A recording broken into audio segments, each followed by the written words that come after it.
বন্ধুরা তোমরা সবাই কেমন আছো? চলে এসেছি সংস্কৃতি তরণ চ্যানেল থেকে আরও একটি ভিডিও নিয়ে। তোমরা বহুদিন ধরে ব্রহ্মগুপ্তের ওপরে একটি ভিডিও চেয়ে বহুবার আমাকে মেসেজ করেছো, সময়ের অভাবে আমি করে উঠতে পারিনি। দেখো চারিদিকে এত বই নিয়ে বসে মোটামুটি একটা নোট তৈরি করলাম তোমাদের কথা ভেবে। তো আশা করছি ভিডিওটা তোমাদের ভালো লাগবে। এই একটা পেজেই কিছু ইনফরমেশান কালেক্ট করেছি, তো এটা তো পড়োই, সাথে বই পড়ো, এবং এটা পরীক্ষার সময় দেখে গেলে তোমাদের যথেষ্ট কাজে লাগবে। চলো তাহলে শুরু করা যাক। তাহলে বন্ধুরা আজকে আমাদের প্রধান টপিক হচ্ছে ব্রহ্মগুপ্ত সম্পর্কে কিছু ইনফরমেশন দেখা যাক। জন্ম 598 খ্রিস্টাব্দে রাজস্থানে ভিল্লমল গ্রামে জন্মগ্রহণ করেন। পিতা ছিল হচ্ছে জিষ্ণুগুপ্ত। সময়কাল তিনি প্রথম ভাস্করাচার্যের সমসাময়িক ছিলেন বলে জানা যায়। উপাসনা তিনি শৈব অর্থাৎ শিবের উপাসক ছিলেন। যে ব্যক্তি শিবের উপাসক তাকে শৈব বলে, অর্থাৎ এই সম্পর্কিত ইনফরমেশন পাচ্ছে তিনি শৈব ছিলেন, মানে শিবের উপাসক।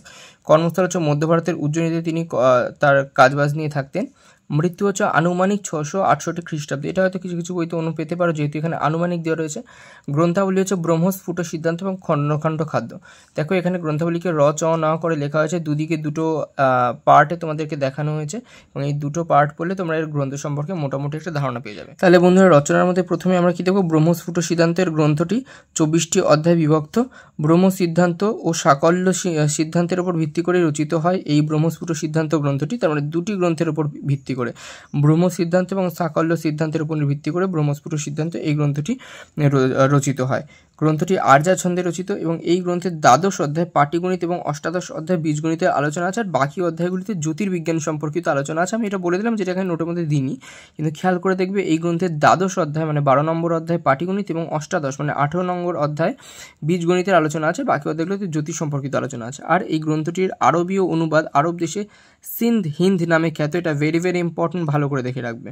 আর অপরদিকে আমরা যদি দেখি এই ব্রহ্মগুপ্তের আরেকটি গ্রন্থ, সেটা হচ্ছে খণ্ডখাদক। এই গ্রন্থের রচনাকাল হচ্ছে 665 খ্রিস্টাব্দে। এই গ্রন্থের দুটি ভাগ, যথা একটা হচ্ছে মূল খণ্ডখাদ্যক, আর একটা যেটা হচ্ছে জ্যোতির্বিজ্ঞান বিষয়ক আলোচনা, একটা হচ্ছে উত্তর খণ্ডখাদ্যক। এর মূল গ্রন্থের সংস্কার দেখা যায় দ্রাঘিমা এবং অক্ষাংশে আলোচনা এতে আছে। এটা ভালো করে দেখে রাখবে, কোন গ্রন্থে দ্রাঘিমা এবং অক্ষাংশে আলোচনা আছে, যদি পরীক্ষাতে আসে উত্তর আসবে উত্তর খণ্ডখাদ্যকে। আর এই গ্রন্থের কয়েকটি টিকাকার হলেন লল্ল, ভট্টোৎপল, পৃথুদক স্বামী, সোমেশ্বর প্রমুখ। আর খুব ইম্পর্টেন্ট, সেটা হচ্ছে লল্ল রচিত টিকার নাম হচ্ছে খণ্ড খাদ্য পদ্ধতি। এটা কোন গ্রন্থের? খণ্ডখাদ্য গ্রন্থের টিকাকার লল্ল রচিত খণ্ড খাদ্য পদ্ধতি। তাহলে এই ছিল বন্ধুরা আজকের এই ওভারঅল ভিডিও। আমি আরেকবার দেখিয়ে দিচ্ছি প্রথম থেকে, ধীরে ধীরে তোমরা পজ করে ভিডিওটা তোমরা খাতার মধ্যে লিখে নিতে পারো। তো বন্ধুরা আজকের ভিডিওটা এই পর্যন্তই।